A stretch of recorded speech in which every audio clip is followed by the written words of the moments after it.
ഇപ്പോൾ വരുന്നൊരു വാർത്തയിലേക്ക്. കോഴിക്കോട് ചെറുവണ്ണൂരിൽ സ്കൂൾ വിദ്യാർത്ഥിനിയെ സീബ്ര ലൈനിൽ സ്വകാര്യ ബസ് ഇടിച്ചു തെറിപ്പിച്ചു. കൊളത്തറ സ്വദേശിനി ഫാത്തിമ റിനയെയാണ് അമിത വേഗത്തിലെത്തിയ ബസ് ഇടിച്ചത്. പെൺകുട്ടി അത്ഭുതകരമായി രക്ഷപ്പെട്ടു.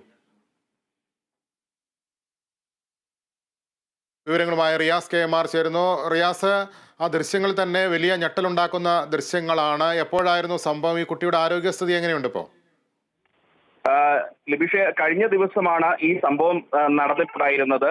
കാരണം കഴിഞ്ഞ ദിവസം വൈകിട്ടാണ് സംഭവം നടന്നത്. ചെറുവണ്ണൂർ സ്കൂളിന് മുന്നിലെ സീബ്ര ലൈനിൽ വെച്ചാണ് വിദ്യാർത്ഥിനി സ്വകാര്യ ബസ് ഇടിച്ചു തെറിപ്പിക്കുന്നത്. നമുക്ക് ആ ദൃശ്യങ്ങൾ തന്നെ കാണാം.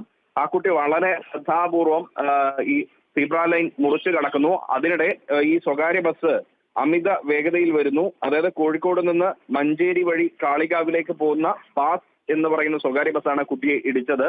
ആ സ്വകാര്യ ബസ് അമിത വേഗതയിലാണ് വരുന്നത്. സാധാരണ സീബ്ര ലൈൻ മുറിച്ച് കടക്കുമ്പോൾ കാൽനട യാത്രക്കാർ കടക്കുന്നുണ്ടെങ്കിൽ അവിടെ വാഹനങ്ങൾ നിർത്തിക്കൊടുക്കണം എന്നുള്ള നിയമമാണ്. അത് പൂർണ്ണമായും ലംഘിക്കപ്പെടുന്ന ഒരു സാഹചര്യമാണ് പലപ്പോഴും ഈ സ്വകാര്യ ബസ്സുകാരുടെ ഭാഗത്തു നിന്നും ഉൾപ്പെടെ നമ്മൾ കാണുന്നത്.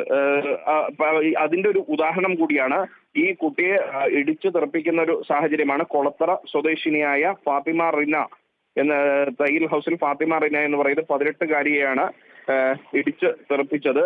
എന്തായാലും മറ്റൊരു അത്ഭുതം, ഇത്രയും വലിയൊരു അപകടം നടന്നിട്ടും ആ കുട്ടിക്ക് കാര്യമായ പരിക്കൊന്നും ഏറ്റിട്ടില്ല എന്നുള്ള ഒരു ആശ്വാസകരമായൊരു വിവരം കൂടിയുണ്ട്. ഈ ഒരു ഇതിന്റെ CCTV ദൃശ്യങ്ങൾ ഇപ്പോൾ കേരള ന്യൂസിനും ലഭിച്ചിരിക്കുകയാണ്. എന്തായാലും ഇത് സംബന്ധിച്ചൊരു അന്വേഷണം ഫറൂഖ് ജോയിന്റ് RTOയുടെ നേതൃത്വത്തിൽ തുടങ്ങിയിട്ടുണ്ട്.